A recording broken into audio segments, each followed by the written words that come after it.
자, 오늘 주신 본문의 말씀 가지고 고난이 모든 것을 명확하게 한다. 뭐라고요? 다시 한번 시작.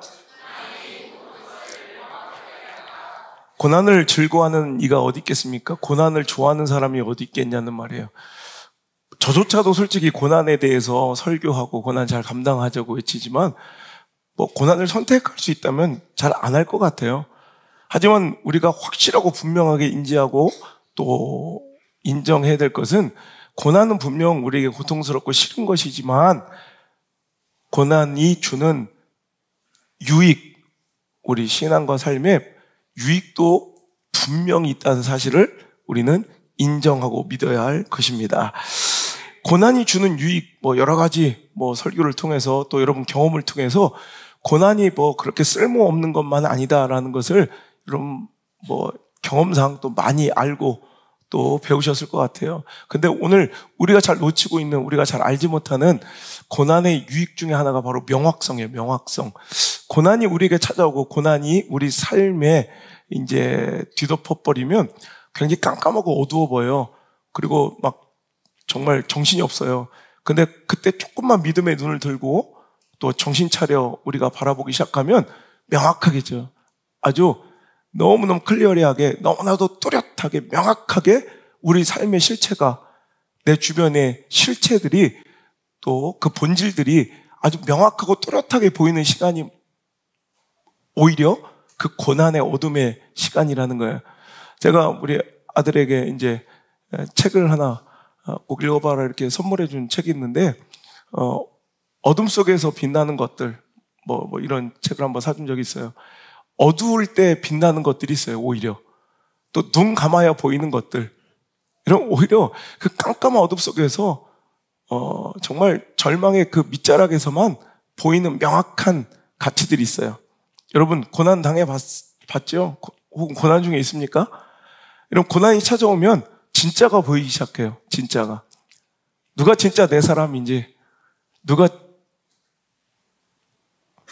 진짜인지, 그죠?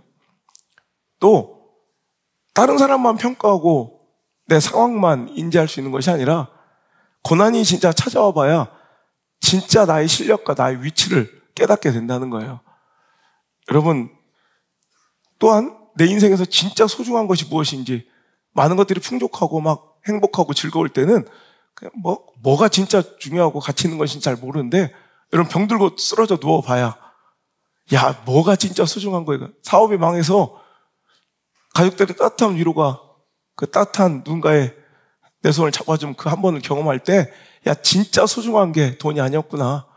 미친 듯이 살아가며 추구했던 것들이 비단 내 인생을 걸만한, 목숨 걸만한, 내 소중한 것들을 다 포기할 만한 그렇게 위대하고 가치 있는 그런 존재들이 아니었구나라는 것을 비로소 깨닫게 되는 순간, 위대한 순간이라는 거죠.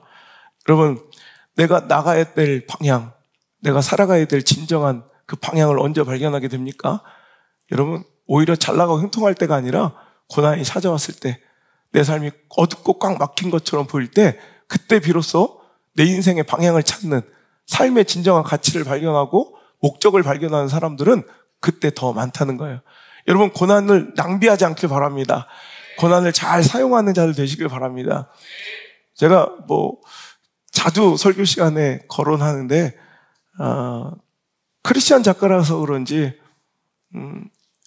우리 별에서 온 그대, 여러분 명대사가 있죠.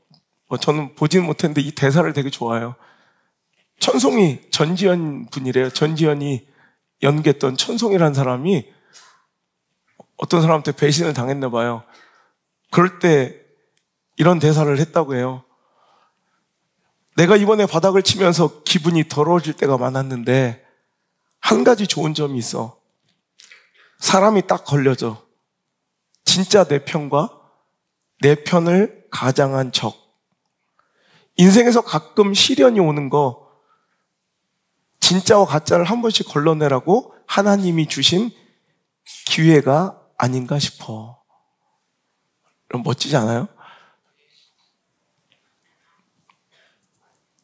가끔씩 우리에게 고난이 오고 시련이 오는 것 무의미한 것 아니라는 거예요.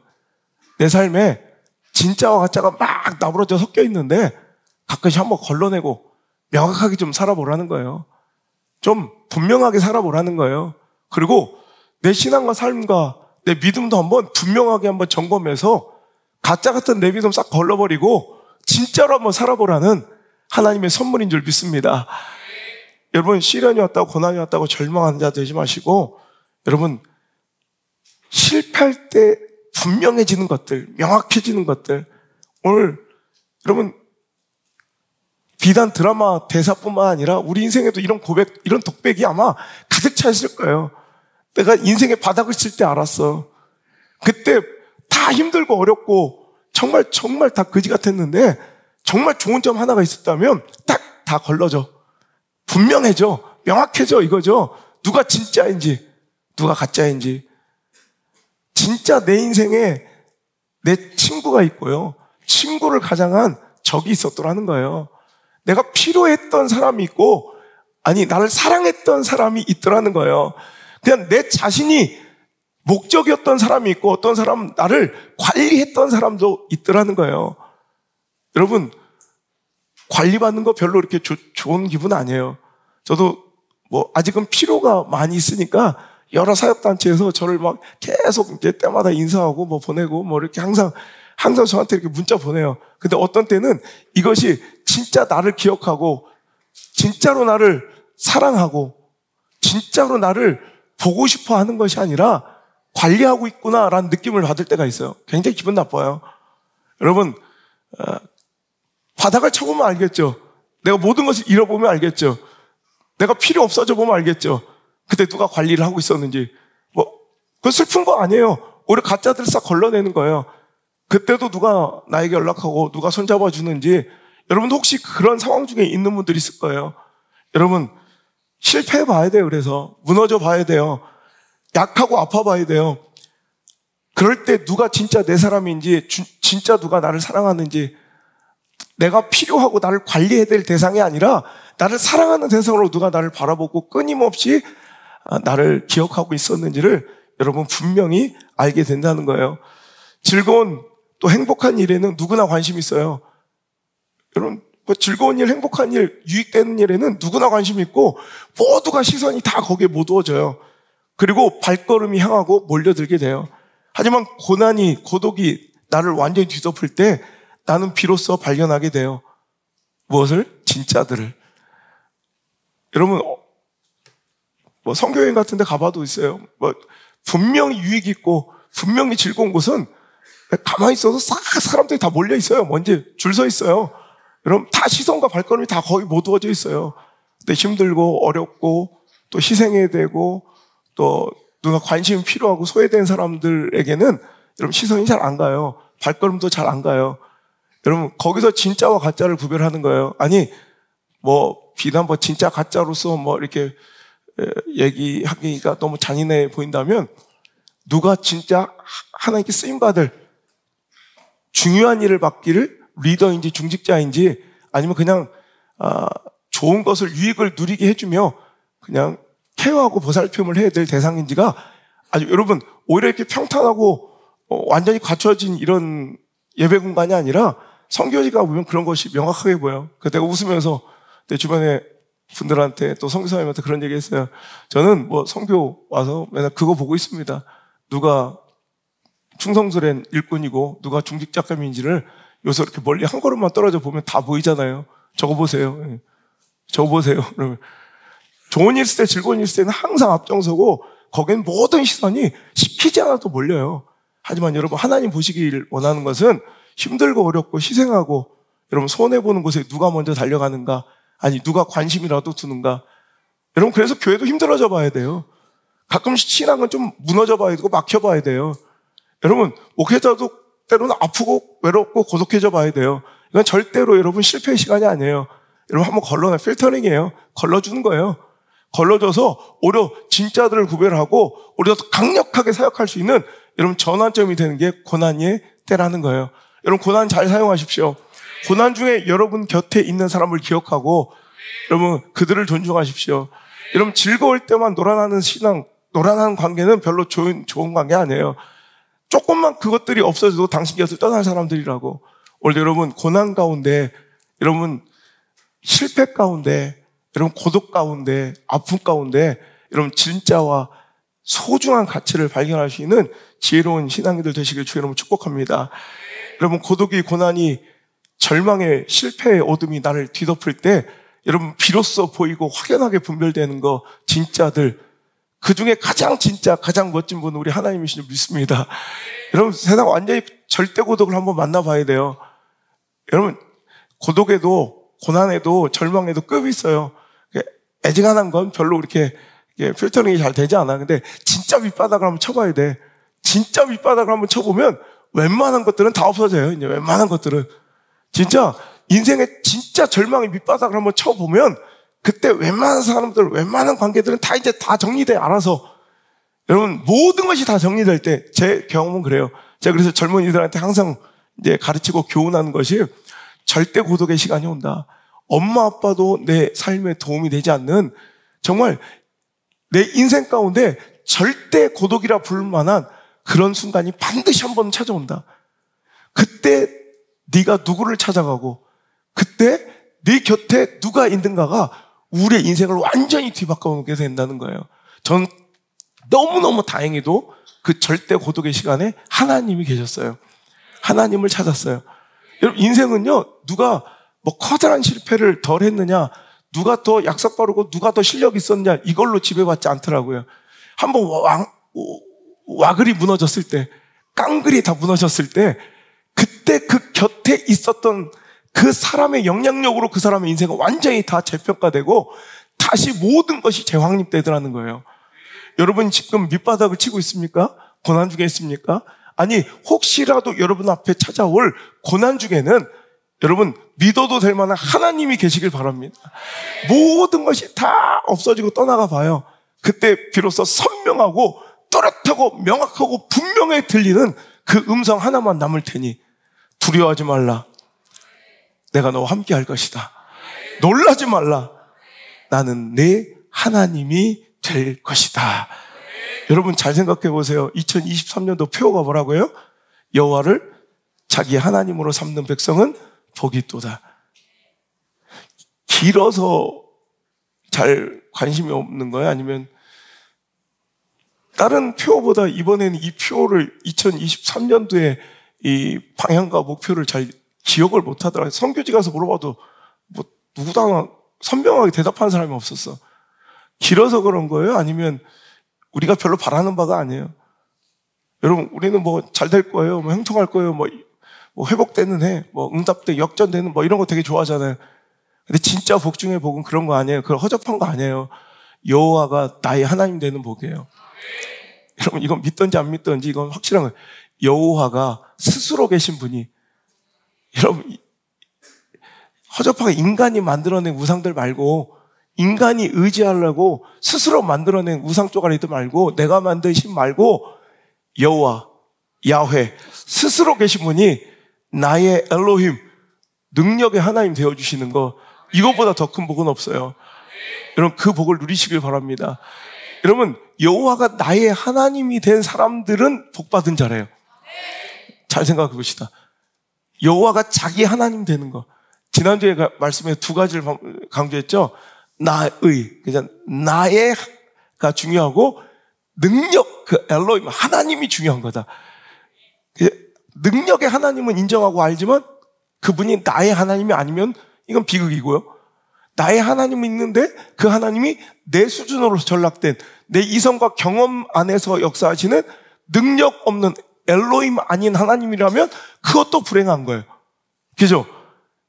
나의 엘로힘, 나의 능력의 하나님, 99세의 절망도 뒤집어 엎을 수 있는, 99세의 확률도 뒤엎을 수 있는 엘로힘, 하나님을 만나야 그게 복이라는 거.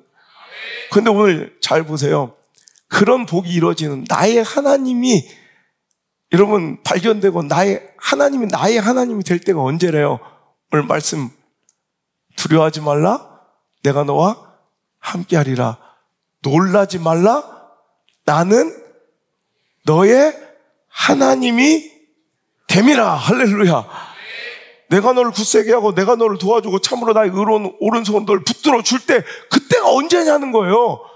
두렵고 떨리고 놀랍고 당황하고 여러분 절망스럽고 실패해서 주저앉아 울고 있는 당신의 그때 하나님이 이런 말씀으로 찾아와 주신다는 거예요. 놀라지 마. 내가 함께 있잖아. 두려워하지 마. 나는 너의 하나님이야. 그렇다면 여러분 고난이 꼭 여러분 실패의 시간, 손해의 시간만은 아니란 말이죠. 그 고난의 때가 여호와를 자기 하나님으로 만들 수 있는 절호의 기회인 줄 믿습니다. 여러분 고난이 기회입니다. 나의 하나님, 나의 능력의 하나님, 도우시는 하나님, 예비하시는 여호와 이레의 하나님을 만나고 경험하고 여러분 그분을 나의 하나님으로 결정하고 선택할 수 있는 기회, 그게 바로 고난의 시간이라는 거예요. 여러분 제가 쓴 책 나의 하나님, 제가 15주년 목회 기념으로 쓴 책인데 여러분 저의 간증 속에서 계속 드러나지만 내가 나의 하나님을 만난, 오늘 이 말씀이 내 인생 말씀이거든요. 초등학교 2학년 때 처음 제가 받은 말씀이고요.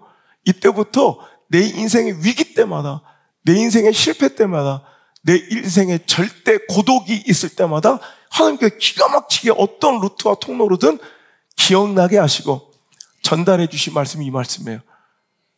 세상의 기준으로는 망하고 실패하고 막히고 무너진 것처럼 보였던 그 순간들에 역사하신 우리 하나님이 그때 비로소 나의 하나님 되어 주셨더라는 거예요.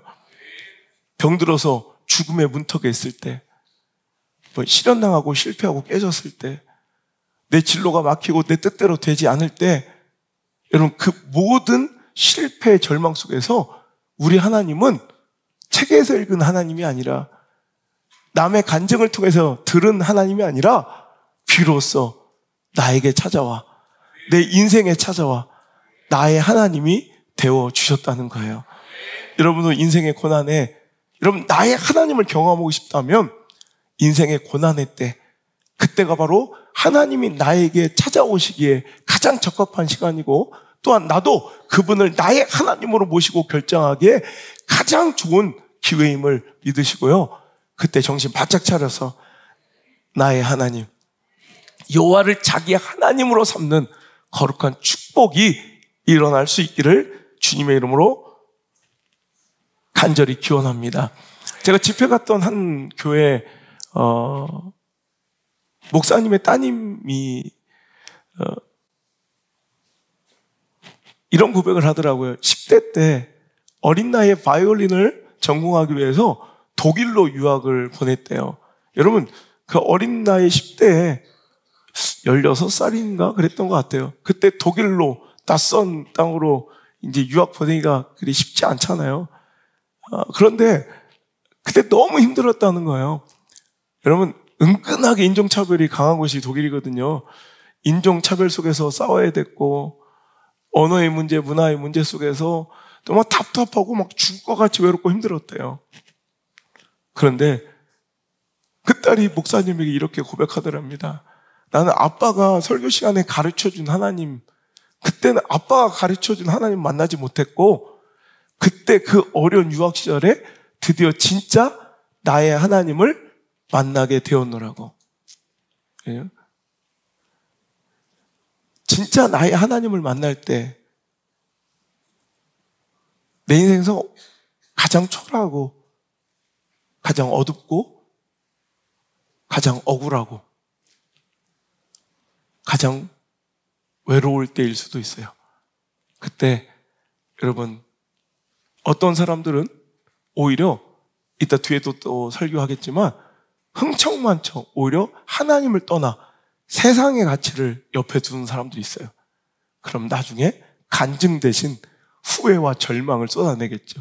한숨을 내뱉고 여러분 더 큰 아픔에 탄식을 토로하겠죠. 하지만 여러분 나중에 오늘의 모든 여러분의 상처는 내일의 추억이 되고 간증거리가 되는 놀라운 역사가 있어야 합니다. 그러기 위해서는 이 고난의 때 너저분하게 더 복잡하게 이것저것 여러분 돌아다닐 것이 아니라 하나님을 만나야 돼요.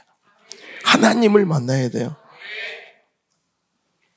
어떤 친구도 목사님의 딸인데 예배 가운데 하나님을 만나지 못했대요. 아빠가 설교하는 하나님은 도대체 아빠 하나님이지 내 하나님이 아니었대요. 근데 그분이 빨리 독립해서 이제 좋은 직장 가지고 그냥 빨리 목회자 집안에서 떠나서 편안하고 행복하게 살기 위해서 열심히 공부했대요. 지금 전문직 굉장히 돈을 많이 버는 전문직에 종사하고 있는데 그 고시를 준비할 때 진짜 힘들었대. 가장 진짜 자기가 열심히 살았던 그때 비로소 나의 하나님을 만났대. 여러분 오히려 그때는 나에게 좋은 직장을 주기 위한 과정으로서 의미 있었던 것이 아니라 그분은 고백해요. 나의 하나님을 만나서 너무 행복했던 때라고. 여러분 그 고난의 때, 그 아픔, 외로움의 때를 여러분 어떻게 보내고 계신지요? 한번 점검해 보시길 바라요. 분노, 절망, 후회, 짜증, 누군가에 대한 원망으로 가득 채우고 있다면 당신 내일은 더 허접해질 거예요. 당신의 미래는 더 깜깜해질 거예요.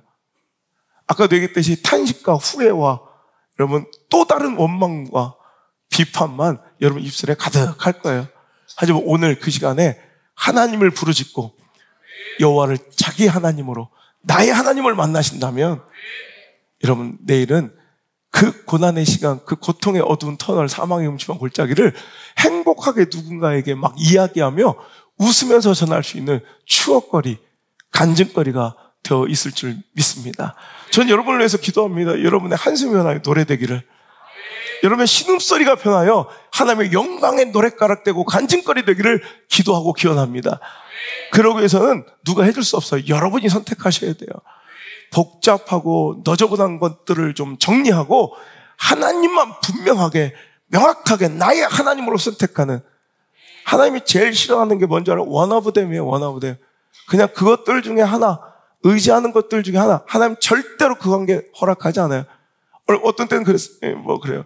저는 하나님의 성향과 성품을 좀 잘 이해를 좀 잘 하는 또 성향상도 또 저는 그런 것 같아요. 저도 어릴 때부터 그랬어요. 남들이 다 좋아하는 연예인은 별로 안 좋아했어요. 그러니까 어떤 그룹도 그룹에서 약간 소외돼서 웬만한 사람처럼 안 좋아하는 사람 있잖아요. 나 그런 사람을 좋아해. 원하브댐은 별로 안 좋아. 우리 하나님이 그래요. 하나님은 우리를 질투하실 정도로 사랑하세요. 그래서 그냥 의지하는 것들 중에 한 분이면 우리 하나님은 no! 그 관계를 여러분 절대로 허락지 않으세요. 그럼 어떤 사람들도 그런 거 있잖아요. 분명히 하나님을 의지하고 신뢰해. 하나님 사랑해. 하나님 믿지 않는 게 아닌 게 분명히 보여요. 그런데 하나님도 믿어요. 하나님도 신뢰해요. 다음 시간에 또 이거에 대한 더 메시지가 더 나갔기 때문에 간략하게 말씀드리겠지만 또 주의 종을 신뢰하고 사랑해? 사랑하지 않는 게 아니야. 근데 그냥 주의 종도 사랑해. 말씀도 신뢰해. 여러분 하나님은 절대로 그걸 허용하지 않아요. 여러분 하나님을 이 고난 속에서 여러분 어찌 보면 뭐 아니면 더 합니까? 여러분 어차피 여러분 가진 것이 없다고 탄식할 게 아니라 뭐라고, 우리는 가진 것이 없는 게 아니라 잃을 것도 없는 인생이에요. 그럴 때 여러분 올인해서 잃을 것도 없을 때 하나님을 한번 온팡지게 올인해 보셔야지. 그 거지 같을 때 그때도 하나님께 올인 못하면, 많이 주면 풍족하면 충만하면 과연 하나님께 올인하겠다, 잘도 하겠다. 너 100%는 그럼 말도 같지 않은 얘기예요. 지금 허접하고 지금처럼 가난하고 지금처럼 별거 없을 때도 하나님께 온팡지게 올인하지 않는데 당신에게 축복 주면 하나님께 올인하겠다고, 그러니 복 달라고요? 절대로 내가 볼 때 나도 안 믿어지고 하나님도 안 믿어질 것 같아. 여러분 그때가 기회예요. 밑바닥일 때가 기회예요. 사망의 음침한 걸작일 때가 기회예요. 그때 올인하십시오. 하나님 붙드십시오. 그래 보십시오. 말로만 그러지 말고 하나님께 한번 그래 보십시오. 그럴 때 놀라운 하나님의 은혜의 역사가 여러분 삶에 충만하게 임한 것을 여러분 경험하게 되고, 과연 하나님이 나의 하나님이시구나 느껴질 때가 있다니까. 아리까리하죠? 아직 잘 모르겠죠? 그럼 아니야 아직. 여러분 누군가 그래. 목사님 제가 소명을 받은 것 같고 목회자의 길에 하나님 사명을 주신 거 주셨는지 안 주셨는지 잘 좀 헷갈리는데, 그래서 목사님 기도를 받으러 왔다. 그래서 기도할 필요도 없다. 그러면 아니다.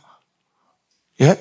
기도를 해보면 뭔가 명확해지는 게 아니라 아리까리하면 아닌 거다. 아니면 하나님 부르신 사명은요, 나의 하나님은요, 뭐 아리까리 할 게 없이 분명해요. 뭐 이건 명확해요. 이건. 그러니까 아직 그 나의 하나님을 만나지 못하니까 아리까리한 거예요. 오늘 여러분 이 고난의 때 하나님이 나의 하나님으로 분명해지고 명확해지는 거룩한 축복이 있기를 간절히 주 여러분 소망합니다. 여러분 자녀들이 혹시 아픔과 고난과 문제 가운데 있습니까? 여러분 걱정하지 마시고 염려하지 마시고 기도하시길 바랍니다.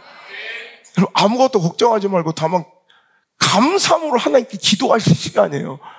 여러분 자녀들이 뭔가 이렇게 좀 뭔가 진로가 막히고 뭔가 자녀들의 뭔가 어려움이 있었다, 관계에 문제가 있고 이런 문제가 있다, 여러분 염려와 걱정만 한 바가지 하고 있어. 여러분 그 시간 염려할 시간이 아니에요. 걱정할 시간이 아니에요. 기대함으로 감사함으로 하나님께 기도할 시간이죠. 그때 뭐라고 기도해야 돼? 하나님, 내 아들의 하나님이 되어주세요. 내 딸의 하나님이 되어주세요. 내 딸이, 내 아들이 나의 하나님을 만나게 도와주옵소서. 안우성 목사가 만났던 나의 하나님을 내 아들도 만나게 도와주세요. 여러분 유학 시절 그 목사님 딸이 만났던 그 하나님, 내 딸의 하나님이 되어주세요. 여러분 기도하셔야 돼요. 오늘도 우리는 염려와 걱정만 가득하고 앉아있다고. 여러분 자녀들에게 어려움이 있을 때 여러분 충분히 기도하세요. 기회로구나 생각하고 그 기회를 붙잡으시고 내 자녀들이 나의 하나님을 붙들고 살아가는 멋진 인생을 여러분 그때부터 시작할 수 있기를 여러분 간절히 소망합니다. 여러분 제가 좋아하는 정치인물 중에 찰스 콜슨이라는 사람이 있어요. 이 찰스 콜슨은 그 사람의 인생을 대변한 딱 뭐 책을 여러 권 썼는데 그 중에 그 사람 인생을 한마디로 대변할 수 있는 책이 백악관에서 감옥까지. 대충 느낌이 오죠? 여러분 미국의 닉슨 대통령 아시죠? 37대 대통령 닉슨 대통령의 특별 보좌관으로 임명되어 승승장구하던 젊은 정치인이에요. 아주 얼마나 머리가 비상하고 또 지독할 정도로 아주 냉정한 인간이라고 평가받는, 하지만 킹메이커예요. 대통령을 만들 수 있는. 여러분 닉슨 대통령은 역사상 아주 최다 표차로 거의 절대 승리에 가까울 정도로 완승해서 대통령이 된 사람이에요. 그런데 안타깝게도 닉슨 대통령은 탄핵됐죠. 뭘로? 워터게이트 사건으로 탄핵이 됩니다. 상대편 민주당 선거 대책본부에 도청장치를 설치해가지고 그들의 이 선거 전략을 다 듣고 거기에 대비했던 뭐 이런 잘못된 이런 비리가 발견되어 워터게이트 사건으로 이제 닉슨 대통령이 탄핵되게 되고 스스로 사임했죠. 뭐 탄핵에 거의 근접하니까 자기가 스스로 사임한 거지만 그때 그 일에 책임을 지고 감옥에 간 사람이 바로 이 찰스 콜슨이라는 사람이에요.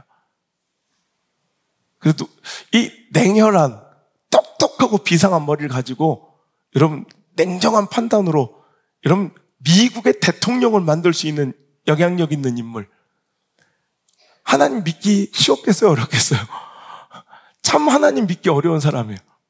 아주 냉정하고 아주 현명하고 비상한 머리를 가지고 자기 정책과 전략과 작전으로 아주 그냥 수단으로 한 나라 일국의 대통령까지 만들어낼 수 있는 이런 사람은 수많은 사람들이 그에게 복음을 전하고 회심을 기대하고 기도했지만 그는 하나님을 만날 수가 없는, 하나님을 믿을 수가 없는 사람이었지만 워터게이트 사건으로 그가 이제 감옥에 갇혔을 때 사람들은 이제 그의 권력을 잃어버리고 아무것도 아닌 이런 수감자 인생으로 전락하자 사람들은 다 떠나는데 유일하게 그 곁에 남은 사람들이 자기 이전 백악관 동료들 중에 크리스찬들, 그리고 자기에게 자기가 승승장구하고 잘 나갈 때 그때도 복음을 전하려고 그렇게 애를 썼던 상원의원 3명, 그 사람들의 끊임없는 기도와 끊임없는 면회와 관심, 그들의 사랑 때문에 그는 비로소 감옥에서 예수님을 영접하게 돼요. 그래가지고 그는 출소하자마자 Born Again, 거듭나기라는 책을 써서 아주 그냥 미국의 큰 화제가 됐고요. 그는 감옥에서 자기가 서원하고 결심한 대로 이제 교도소 선교회 프리즌 펠로우십을 이제 만들어서 이제 재소자들한테 복음을 전하는 일에 인생을 바친 그런 멋진 인물이에요. 한 10년 전에 죽었어요.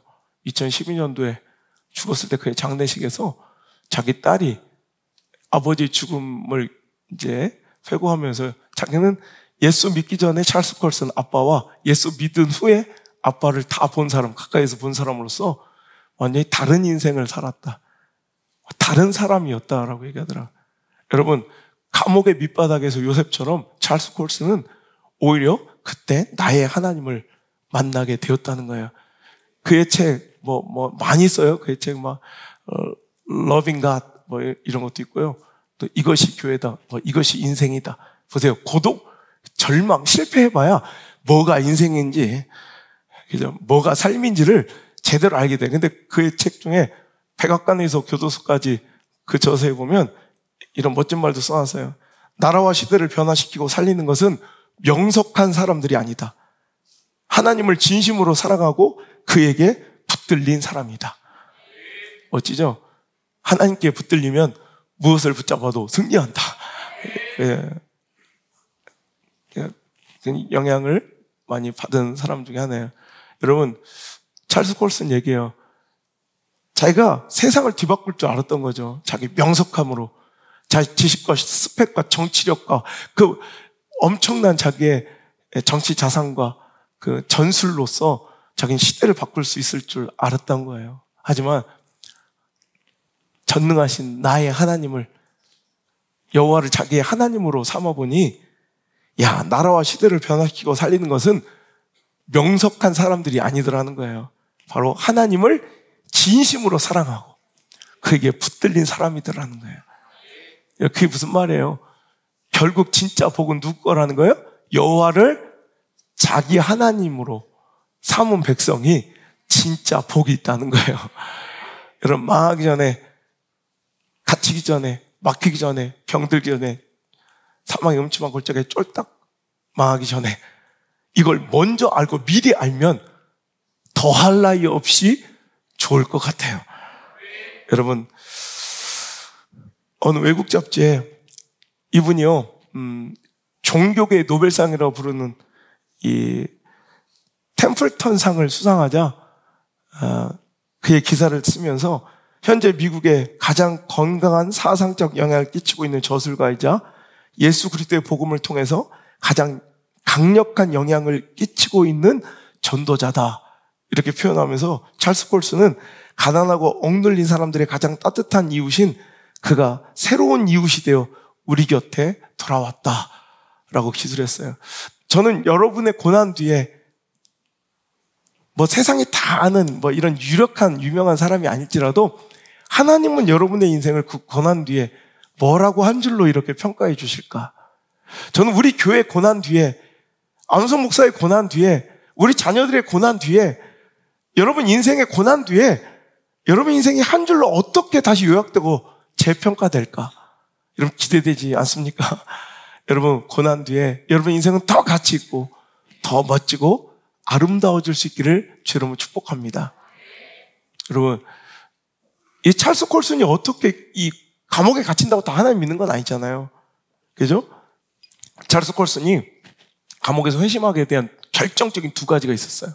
첫 번째는 그에게 전달된 책 한 권, 순전한 기독교라는 책 한 권과 또 하나, 아까 잠시 제가 거론했죠. 그가 잘 나가고 형통할 때부터 그렇게 하나님을 전하고 그에게 복음을 전하고자 했던 상원의원 세 사람이 있었는데, 그 사람들이 바로 헤드필더, 휴스, 퀴에라는 세 명의 상원의원이었어요. 그가 교도소에 갇히자마자 사람들은 다 이제 별 볼 일 없어진, 정치 생명 끝난 찰스 콜슨을 다 떠났는데 오히려 그 사람들은 찰스 콜슨을 위한 기도회를 조직해요. 여러분, 세상에서는 볼 것 필요 없어진 인물이잖아요. 그러니까 찰스 콜슨은 참 복 있는 사람이에요. 이래서 절망할 때 명확해진 거예요. 누가 자기의 진짜 사랑하는 사람인지. 그래서 이 명망이 있었던, 오히려 그런 사람과 선을 좀 손절하려고 하잖아요. 뭔가 결부되지 않으려고 하잖아요. 그런데 이 해트필더와 휴스와 퀴에라는 이 상원의원은 오히려 그를 위해 기도회를 조직하고 시간을 정해서 매일 그를 위해서 기도해 주고요. 면회를 번갈아 가면 끊임없이 그에게 면회해서 그때마다 복음을 전하게 돼요. 그런데도 그의 마음은 분노와 억울함으로 가득 차 예수님을 거절하고 있을 때 놀라운 일이 벌어져요. 이 퀴에라는, 3명 중에 퀴에라는 이 상원의원이 법조인 변호사 출신이거든요. 그가 법을 잘 아는 거로 그가 이제 이 법조문 중에 미국 법에는 누군가 형기를 판사의 재량으로 누가 신청하면 누군가 형기를 대신 지어주는 제도가 있어요. 그래서 퀴에가 결단해요. 찰스 콜슨의 형기가 7개월 남았을 때 그가 재판관에게 그의 남은 형기 7개월을 자기가 대신 감당하겠다고 신청을 해요. 물론 기각당해서 그가 감옥에 갇히진 않았어요. 하지만 찰스 콜슨이 충격받기엔 충분했어요. 왜 아무 필요 없는 나를, 아무짝에도 쓸모없는 나를 저렇게 목적 없이 동기 없이 사랑해주고 헌신해줄 수 있을까? 저게 바로 저들이 믿는 예수 그리스도의 사랑인가? 퀴의 조건 없는 헌신적인 사랑에 그는 마음을 열어버리고 그는 예수를 믿게 되고요. 7개월의 남은 형량을 오히려 거꾸로 내가 여기 남아서 내가 할 수 있는, 내가 그에게 받은, 예수님께 받은 그 사랑을 베풀 수 있는 사람들은, 대상들은 재소자들밖에 없으니 저들을 위해 살자. 그래도 미국 교도소에서 가장 하기 싫어하는 그 사역이 빨래래요. 자기가 빨래 사역을, 그 유력한 정치, 여러분, 이런 정치인이 교도소 안에서도 똑같은 재소자가 아니라 범털이라, 범털. 누구도 건들 수 없는 그런 큰 인물이잖아요. 그 사람이 가장 어려운 데를 가서 빨래를 하며 그들에게 사랑을 나누자 사람들은 수근거립니다. 비웃습니다. 저거 분명히 뭔가 지 속셈이 있고 뭔가 형량을 뭔가 낮추고 나중에 정치 재개하려는 뭔가 이렇게 미담을 만들려는 억지 쓸수다. 아무도 그 사랑을 고지고대로 받아들여주지 않고 다 외면해요. 다 조롱해요. 다 비아냥거려요. 오히려 욕해요. 그래도 전혀 거기에 흔들지 않고 끝까지 끊임없이 자기를 냉대하고 욕한 재수자들에게 끝까지 헌신해요. 여러분, 이게 사랑이에요. 포기해버리는 거, 금방 실망하고 지치는 거, 이건 사랑 아니에요. 그럼에도 불구하고 예수님처럼 그는 그들을 끝까지 품어요. 그러자 1명, 2명 그의 진심을 느끼게 되고 마음을 열고 예수님을 영접하고요. 그의 주변으로 기도회가 생기기 시작했어요. 그리고 그는 교도소에 나와서도 그들을 위해서 끊임없이 평생을 헌신하며 희생하며 교도소 선교회를 통해서 그들에게 복음을 전하며 살다가 10년 전 2012년 4월 달에 천국에 갔어요. 여러분, 오늘도 우리 주변에 고난당한 자들이 있습니까? 여러분, 그때가 바로 절호의 기회입니다. 그 강팍한 마음을 허물고 여러분, 예수의 사랑이 스며들게 만들 수 있는, 그가 여호와를 자기 하나님으로 삼을 수 있는 절호의 통로이며 기회임을 믿으시고 인간적인 위로 대신 예수의 사랑을 전하며 내 조건 없는 헌신적인 사랑을 통해서 내가 받은 하나님의 사랑을 그들에게 이해시키고 설명하는 멋진 그리스도인들 되시기를 주의 이름으로 축복합니다. 고난이 왜 나의 하나님을 만날 수 있는 절호의 기회인가 생각해 보니까 제가 우리 학생들, 물맷돌 학교 학생들한테 이런 얘기 많이 해요. 너 성공하고 싶어? 예, 성공하고 싶어요. 성공이 뭔데? 내가 항상 이렇게 물어봐요. 성공이 뭐야? 개념이 여러 가지가 있을 거예요, 성공이. 성공을 어떤 분야의 구체적인 내가 이루고 싶은 목표를 성공이라고 생각하지 않는다면 그 모든 각자의 개인의 성공을 한번 좀 이렇게 망라해서 정해 본다면 난 두 가지가 있을 것 같다고 생각해요. 내가 항상 성공은 뭐라고 하냐면 나이가 들어갈수록 내 주변에 사람들이 많아지는 거. 그게 성공이에요. 실패할수록 나이가 들어가면서 점점 내 주변에 사람이 없어져요. 이렇게 전성기가 지났으니까. 그리고 성공이 뭐냐? 시간이 지나갈수록 나이가 들어갈수록 오히려 내가 할 수 있는 일들이 많아지는 거. 즉 선택의 폭이 넓어지는 게 성공이에요. 여러분 성공하고 계세요? 안 그런 것 같아요. 그죠? 나이가 먹어가면 대체로 사람들이 선택할 수 있는 것들이 없어져 가요. 점점점. 여러분 비참한 거예요. 할 수 없이 먹고 살라고 이제 이거 하나 해야 되는 거. 이것밖에 할 것 없는 거. 이건 비참한 거예요. 내 자녀들한테 그래요. 우리 학생들한테 성공해라. 네가 나이가 들어가고 신앙의 연조가 깊어갈수록 교회 역사가 더 많아질수록 우리가 할 수 있는 것들이 더 많아지는 교회가 됐으면 좋겠고 할 수 있는 것들이 많은 우리 성도들과 또 목사와 우리 자녀들이 되기를 주님으로 소망합니다. 자, 그럼 거꾸로 얘기하면 여러분 고난이 뭐예요? 실패가 뭐예요? 성공은 내가 할 수 있는 선택의 스펙트럼이 폭이 넓어지는 게 성공이라며 거꾸로 고난을 정리하자면 할 수 있는 것이 극히 적어지고 뭔가 자꾸 국한되는 거. 이게 실패인 것 같아요. 실패해보면 할 수 있는, 내가 선택할 수 있는 게 별로 없어요. 뭐 아니면 뭐 하나 해야 되고 아니면 무조건 이것만 해야 되는 이게 바로 선택이에요. 여러분 이게 바로 실패예요. 그러니까 실패와 고난은 그래서 비참한 거예요. 내가 할 수 있는 게 이밖에 없다니. 내가 선택할 수 있는 것이 고작 이거밖에 없다니. 이게 실패의 가장 두려운 거고 가장 비참한 거예요. 근데 이걸 거꾸로 생각해서 뒤집어 보면 그래서 실패가 강력한 거예요. 내가 여러분 선택할 수 있는 것들이 너무 작아지니까 오히려 어떤 기회가 되냐면 그 선택한 것에 대해서는 깊어질 수 있어요. 왜? 그거밖에 없으니까. 여러분 그래서 교도소 가서 재수자들이 왜 자꾸 막 회심할 수 있는 이유가 뭐냐면 읽을 수 있는 책이 막 뭐 내가 즐길 수 있는 놀이가 별로 없잖아요. 성경밖에 없는 거예요. 그러니까 거기서 깊어지는 거예요.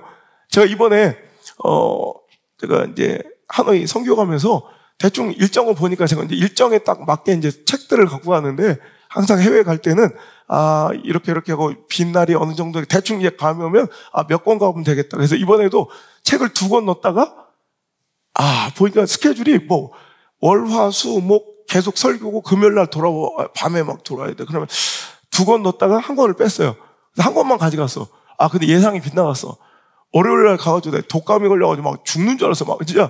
그래서 하루 종일 그 다음 화요일 날을 월요일 날 설교하고 하루 종일을 방 안에 갇혀가지고 아무것도 안 하고 진짜 하루 종일 한 걸음도 바깥에 못 나가고 하루 종일을 호텔방 안에 있게 됐어요. 그러니까 예상보다 책을 빨리 읽었어. 그러니까 읽을 책이 없어. 돌아버리겠는 거예요. 하루 안 읽으면 되죠. 속 편하게. 그건 자기들 생각이에요. 그런데 뭐 미치겠네. 읽을 책이 없어서 그래서 같은 책을 2번 읽고 공항에 3번째 읽다 왔어요. 그런데 제가 옛날에 읽었던 책인데 그 책을 또 가져갔는데 읽었는데 또 읽었는데 와 이제 3번째 읽을 때는 완전히 깊이 내가 보지 못했던 느끼지 못했던 전혀 깨닫지 못하고 묵상하지 못했던 깊은 수준의 세계가 갑자기 거기서 보니 아니 이런 말씀이 이 책에 있었던가 싶을 정도로 너무 깊은 말씀이 쓰여져 있는 거야.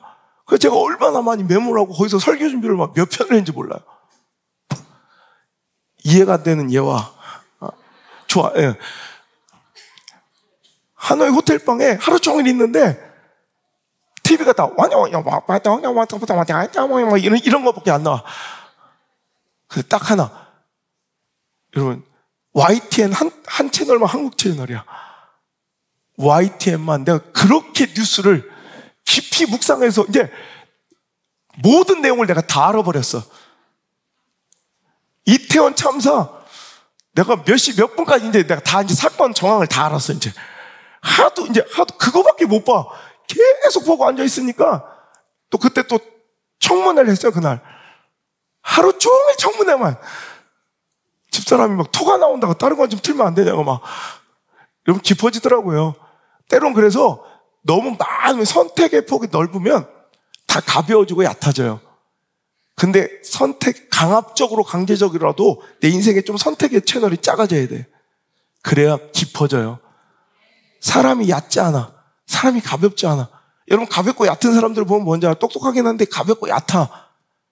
여러분, 깊지 못하고 깊은 묵상과 철학적 사유를 못하는 사람들은 맨날 너저분하게 여기저기 발 담그고 사는 사람들이에요. 이것도 찍으면 저것도 찍고 막 너저분하게 막 그냥 분주하게 사는 사람들은 기품이 없어서 그냥 가벼운 깔짝깔짝한 교제는 즐겁게 다 누구나 허용하지만 깊은 교제와 뭔가 깊은 것을 나눠야 될 때는 당신은 분명히 외면당해요. 기품의 경제. 여러분, 그럴 때 가치 있는 것들이 나오잖아요. 이런 기품의 경제를 나누고 공유할 때 나를 초청하고 나를 부르는 사람이 돼야지. 깊은 걸 묵상하고 정말 중요한 사건을 결단할 때 당신을 부르는 사람이 돼야지. 가벼운 거 막 이거 먹고 재밌는 거 먹고 놀고 노래방 가고 막 이럴 때만 당신이 생각나면 이건 웃기잖아요. 비참하잖아. 이런 중대하고 위중하고 원대하고 크고 비밀한 것들을 여러분 공유할 수 있는 깊은 사람이 되려면 채널이 작아져야 돼. 인생의 채널을 좀 중단하시고 깊어지는 고난의 시간, 고난의 유익이 되시기를 주님을 축복합니다. 고난이, 여러분, 아픔이 나의 하나님을 만날 수 있는 절호의 기회이며 또 찬스인 동시에 또 거꾸로 말하면 고난은 애매한 스탠스를 취하고 있었던 나의 인생과 나의 신앙이 과연 어느 편에 설 것인지 결단하고 또한 결정 낼 수 있는 기회이며 또한 내 믿음이, 내 신앙의 가치관이 명확하게 드러낼 수 있는 또 기회이기도 해요. 여러분, 종결 욕구라는 인간의 본성이 있대요. 미국의 사회심리학자 에어리 쿠르굴란스키라는 사람이 처음으로 도입한 이제 사회심리학인데, 그에 의하면 종결 욕구라 함은 사람들은 애매하고 모호한 상태를 빨리 벗어나고자 하는 그런 저마다의 막 욕망이 있다는 거예요. 그러니까 애매하고 모호한 이런 관계나 어떤 뭐 이런 상황을 견디지 못하고 빨리 끝내버리고 싶어 하는 거예요. 그래서 어떤 질문 혹은 어떤 문제에 대해 모호함을 피하고 어떤 답이든 확실한 하나의 답을 빨리 도출하고자 하는 인간의 욕구가 우리 삶에 있는데, 이런 욕구, 이 종결 욕구가 고난이나 어떤 절망적인 상황이 막 몰아쳐오면 그때 이 종결 욕구가 굉장히 더 강해진다는 거예요. 여러분, 2011년 3월 달에 일본에 대지진 쓰나미가 왔잖아요. 그러니까 2011년 3월 달에 일본 대지진이 있은 이후에 글쎄 결혼 커플들이 급증했대요. 그리고 또한 반면에 평소보다 무려 이혼율이 3배나 급증했대요. 그러니까 사랑도 뜨거워지고 이별도 막 가속도가 붙어서 막 탁탁탁 빨리 종결해버린 거예요. 그래서 이 제이미 홈스 박사가 쓴 저서 난센스라는 책에 인간이 가진 특이한 심리와 본성 중에 하나가 바로 종결 욕구, 아까 얘기한 종결 욕구를 하면서 이 고난이 바로 종결 욕구를 자극했다는 거예요. 그러니까 사람들에게는요, 이런 불확실하고 복잡하고 애매한 상황을 좀 빨리 끝내고 싶어하는 이 종결 욕구가 있는데, 고난이 찾아오면 그 종결 욕구가 강해져서 뭔가 빨리 극단적으로 빨리 선택을 한대요. 그러니까 썸 타고 있었어. 뭐 애매하게 이거 결혼하긴 좀 뭐하고, 막 이제 아리까리는 폭풍이 밀려오니까 막 결혼해. 살아봐. 너보다 좋은 거 별로 없을 것 같아. 그럼 막 결혼하는 거예요. 그리고 또 뭔가 이건 내가 이대로 살아도 되나. 이혼 생각을 하다가도 애들 보면 아유 그래 애들 보고 살아야지. 이따가도 쓰나미가 확 오니까 도장 찍어버려. 그러니까 이게 종결 욕구는요, 불확실한 애매한 상황을 빨리 종결하고 있는 본능 때문에 이 고난이 찾아오면요 어떻게 하냐면, 아직 내가 좀 약간 신뢰하고 있던 자 있잖아요. 완벽하진 않지만 신뢰하고 있는 사람에게는 오히려 과도한 신뢰를 줘버린대.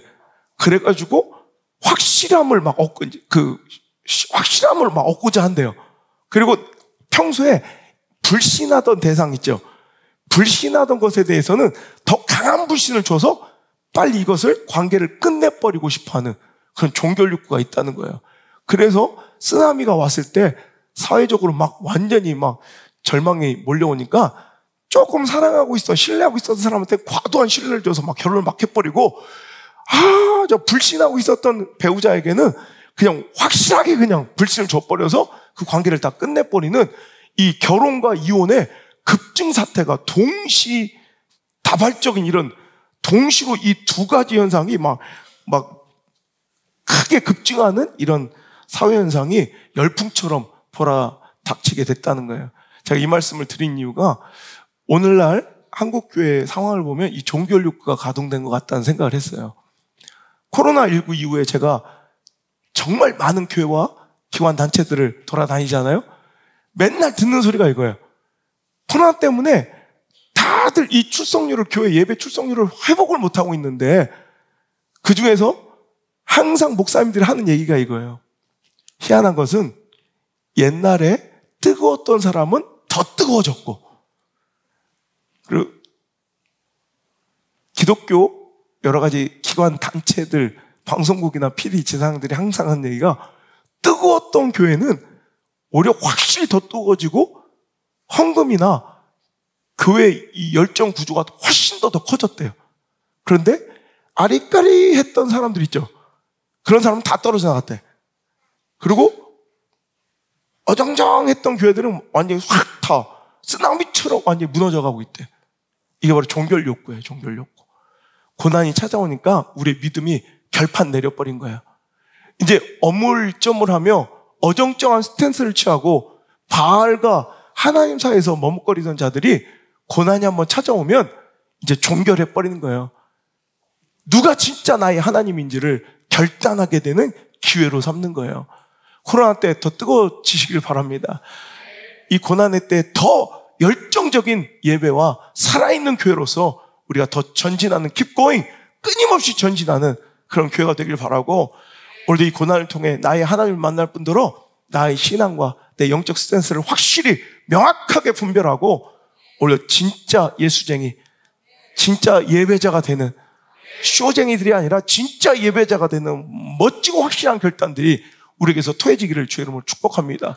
종교 욕구에 불편하고 정말 비련한 주인공이 아니라 오히려 종교 욕구의 긍정적인 대상자, 하나님을 신뢰하던 자들이 더 확실하게 하나님을 신뢰하고 모든 것을 하나님께 올인하는, 그분을 나의 주 나의 하나님이라고 고백하는 멋진 일이 당신에게 일어나기를, 우리 예배 가운데 일어나기를 주 예수 그리스도 그 산소망의 이름으로 간절히 축원합니다. 이 고난의 시간에 문제 해결과 풀림과 응답보다 하나님, 우리가 먼저 주님께 청해야 될 것은 주의 뜻을 알기 원하나이다.